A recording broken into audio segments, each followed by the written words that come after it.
Time to play the game! What's going on, MMA fans? I'm back to do my UFC 113 review video. Gonna go over the fights, of course, I did predictions on. Work my way all the way from the bottom up to the top like I normally do. First fight of the night, Patrick Cote taking on Alan Belcher. Cote, in the beginning of this fight, started moving forward, throwing a really good jab. Belcher was countering that with good leg kicks, good body kicks. Cote was able to get a nice takedown in the first, went for a Kimura attempt, at it pretty deep on Belcher. Belcher was able to sweep, get into half guard, use a little bit of ground and pound, try to set up an arm triangle if I remember right. Then we moved to the second, a little bit much more of the same. We have Belcher, landing the leg kicks again, landing some body kicks, clinching up with Cote. Cote had some good combinations in this fight. He had a nice jab, as well as a couple good uppercuts. In the second, Belcher's able to clinch with Cote, actually gets his back, drops him down to the canvas, and it's really going to be this type of slam. I'm sure it's going to be looked over. From what I saw, I'll be perfectly honest, it looked legal. It wasn't completely a full spike to the head. However, it's not my call. The commission will look over this and see whether or not it was an illegal move to set up what would come. But Belcher kind of slams Cote down. Cote catches the top of his forehead coming down. He had his hands out like this and then went down. It rattled him pretty good. Belcher was able to sink in a rear naked choke and win the fight. So congratulations to Alan Belcher, wins via second round submission via rear naked choke. He's putting himself back into the mix there at 185 for Cote. He'll be back. This was his first fight coming back. He looked good considering the layoff. He was doing very well with the good jab and the good combinations, as well as the takedowns, and that very nice submission attempt in the first. So he'll be back. As for this fight, it'll be looked over, and a decision will be made whether or not that was an illegal move, and we'll get to hear about that. On to the next fight, Kimbo Slice versus Matt Mitrione. Matt Mitrione came out with a very good game plan, was using the nice inside leg kick. Kimbo actually got two nice takedowns in the first that looked like he had Mitrione in a little bit of problems, but Mitrione was able to drinking the Sobe there. Mitrione was able to have a couple good submission attempts in this fight, just didn't do them properly. He had a nice triangle attempt, he had a nice anaconda, then a Darce choke later on. Had a Kimura attempt, just didn't have the proper leverage and where he had his, even for the anaconda choke, just didn't have his arm, further connected up on his arm to finish that choke. Just didn't have it high enough. Mitrione later on in the second round actually gets the mount, starts pounding on top of Kimbo Slice, landing really good ground and pound. Murgliata steps in, stops the fight, and Matt Mitrione wins via second round TKO. So congratulations to him. Looked impressive. It was very technical in this fight. As for Kimbo Slice, he's been cut from the UFC. Unfortunately, running into the amount of heavyweights that are in that division, he's going to run into some problems down the road and even look in worse condition against some of these other guys if they fought him. So Matt Mitrione gets the win. Congratulations to him.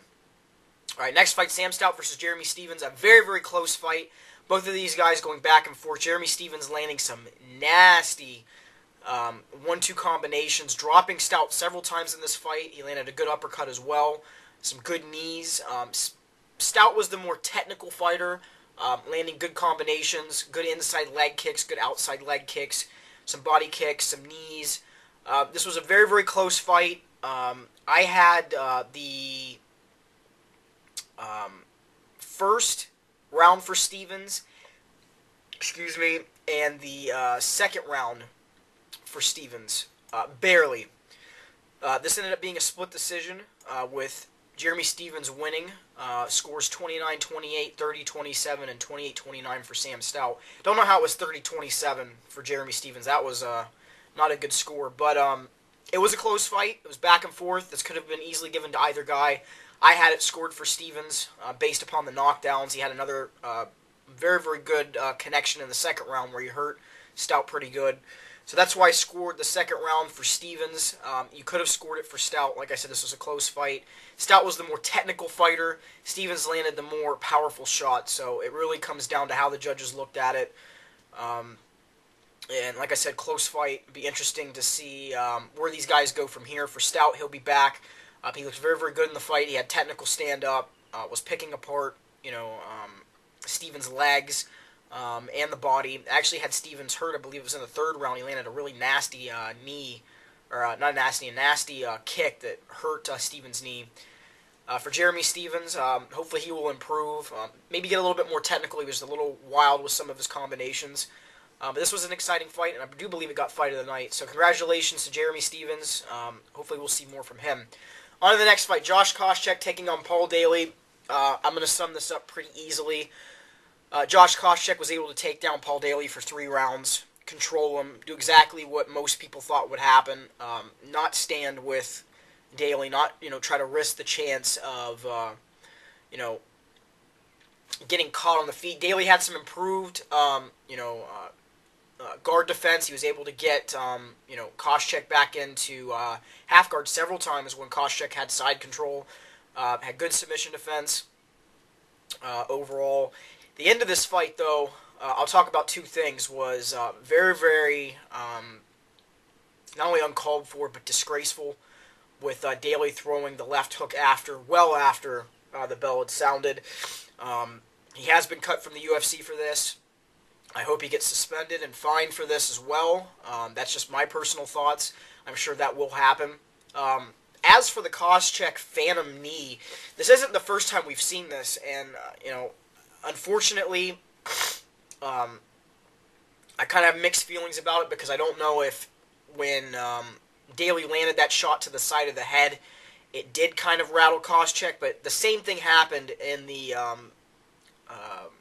Anthony Johnson fight, and it's a little questionable when you see this happen another time where a shot doesn't land and the guy embellishes it as much as Koscheck did. So my personal belief is that if it was an embellishment, this is something that needs to be looked into, that if a guy does this, if a guy lands a shot that's illegal, it should be a point taken away. But if a guy is embellishing something and, it's just like in hockey, it's called a dive. If you do this in MMA, you should be deducted a point as well. So that's just my thoughts on it. But congratulations to Koscheck. He will be fighting George St. Pierre for the title and be on the Ultimate Fighter. All right, on to the main event, Lyoto Machida versus Shogun Rua. Very, very reminiscent of the first fight. We had, similar situations happening. The only difference between the first fight and this fight, Shogun tried to, off of Machida countering, take him down. Machida was actually able to get the takedowns, was stronger in the clinch in that situation, was able to get 2 takedowns in this first round. Shogun, though, was well prepared for when he threw a leg kick for when Machida was countering with his own leg kick and a punch. Shogun, was throwing a jab or a hook on the way out as well. Shogun was just overly aggressive. That could be a bad thing against other guys, but for whatever reason, he thought that. And I shouldn't say overly aggressive.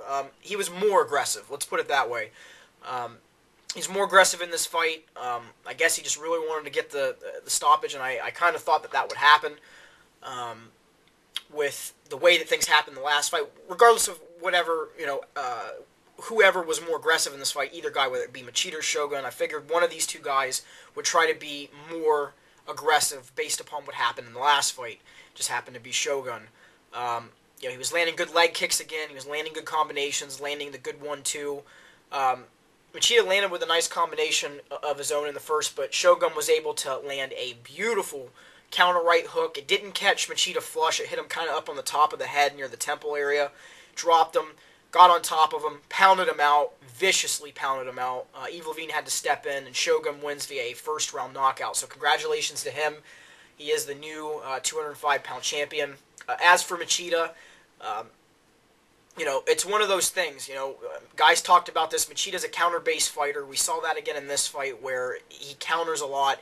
If you throw his timing off with the leg kicks and you mix in good combinations with your hands and you move forward and you're aggressive, Machida cannot handle that, and that was a similar situation in this fight. So congratulations to Shogun. Hopefully we will see the winner of Rashad versus Rampage for him, for Machida. We'll see where he goes from here. It'll be interesting to see who he gets next in his next fight. So good night of fights overall. If you didn't get a chance to see it, make sure you check it out. I will be back here in the next week or so to do my UFC 114 predictions video. On that note, you guys, take it easy.